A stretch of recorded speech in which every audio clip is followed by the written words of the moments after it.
Assalamualaikum warahmatullahi wabarakatuh. Hai teman-teman, kami dari kelompok 1 yang beranggotakan Natasha Ramadhani, Devia Safitri, Dina Sirata, Intan Fatmasari, Arya Dira, Harlan Jati Saputra, dan Alexandrio Filipus. Pada video pembelajaran yang lalu, kami sudah membahas mengenai struktur dan fungsi sistem ekskresi manusia yaitu ginjal. Maka pada video kali ini kami akan membahas mengenai gangguan atau penyakit yang menyerang sistem ekskresi manusia yang ada pada organ ginjal. Yuk kita simak beberapa pembahasan video kali ini. Urin memiliki beberapa jenis warna, dan masing-masing warna memiliki arti tersendiri. Warna standar urin disebut sebagai urokrom oleh dokter. Urin secara alami mengandung pigmen kuning. Bila kita cukup minum, urin akan berwarna kuning terang mendekati jernih. Bila mulai dehidrasi, urin akan berubah warna menjadi kuning gelap atau bahkan coklat muda. Berbagai pigmen dalam makanan atau obat yang dikonsumsi juga bisa mempengaruhi warna urin karena terbawa ke saluran pencernaan. Kadang-kadang, warna urin bisa menjadi penanda timbulnya kondisi kesehatan yang harus diperhatikan. Ada beberapa jenis warna urin yang berkaitan dengan kondisi kesehatan, yaitu sebagai berikut. Yang pertama, jernih atau transparan. Urin yang tidak berwarna menandakan bahwa Anda minum air lebih banyak dari asupan harian yang disarankan atau overhydrate. Yang kedua, kuning cerah hingga kuning gelap. Bila urin berwarna kuning pucat atau kuning keemasan, ini adalah warna urin yang sehat dan normal. Jika urin berwarna kuning gelap atau seperti warna madu, menunjukkan bahwa Anda hidrasi atau kurang minum. Namun jika warna urin kuning terang, biasanya terjadi pada mereka yang minum vitamin B, dan bisa jadi tanda bahwa vitamin yang masuk ke tubuh lebih banyak dari yang dibutuhkan. 3. Merah atau merah muda. Urin bisa berwarna merah atau merah muda jika Anda makan buah yang warna alaminya mengandung pigmen ungu atau magenta seperti buah blueberry, blackberry, buah naga, dan wortel.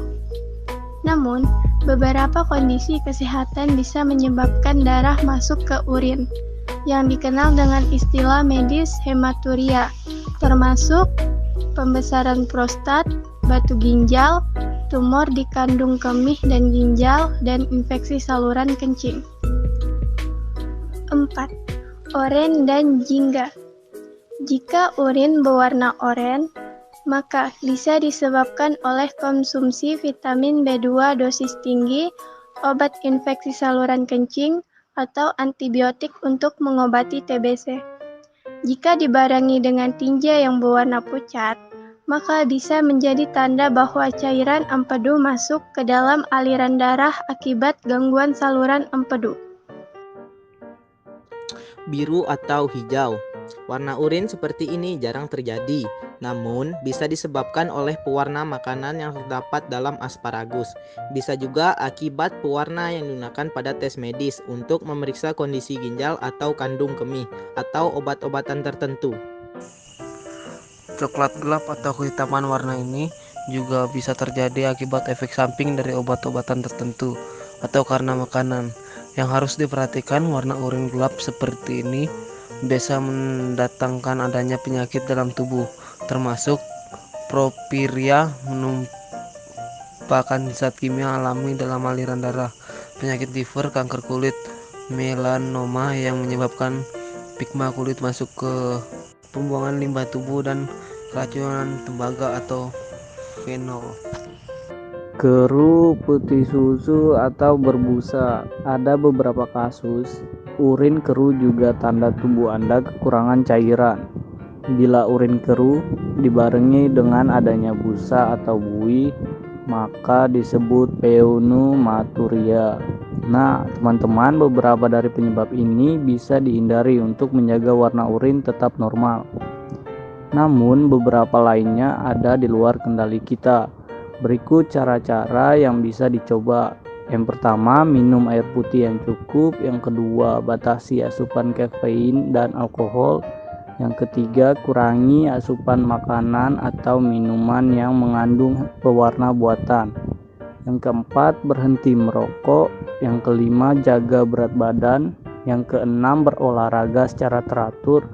Yang ketujuh, jangan menahan pipis untuk mencegah terjadinya infeksi saluran kemih. Berbagai gangguan dan penyakit organ ekskresi ginjal. Diabetes mellitus atau kencing manis dibedakan menjadi dua jenis. Yang pertama ialah diabetes mellitus tipe 1. Dimulai pada saat remaja, ditandai oleh kurangnya sekresi insulin akibat sel B pankreas tidak memproduksi insulin sehingga diperlukan insulin eksogen atau insulin yang disuntikan. Yang kedua ialah diabetes mellitus tipe 2, dimulai pada saat usia dewasa, yaitu sekresi insulin mungkin normal atau meningkat tetap, terjadi penurunan kepekaan sel sasaran insulin, seperti sel otot rangka, sel hati. Hal itu dipengaruhi oleh berbagai faktor, seperti genetik dan gaya hidup. Diabetes insipidus.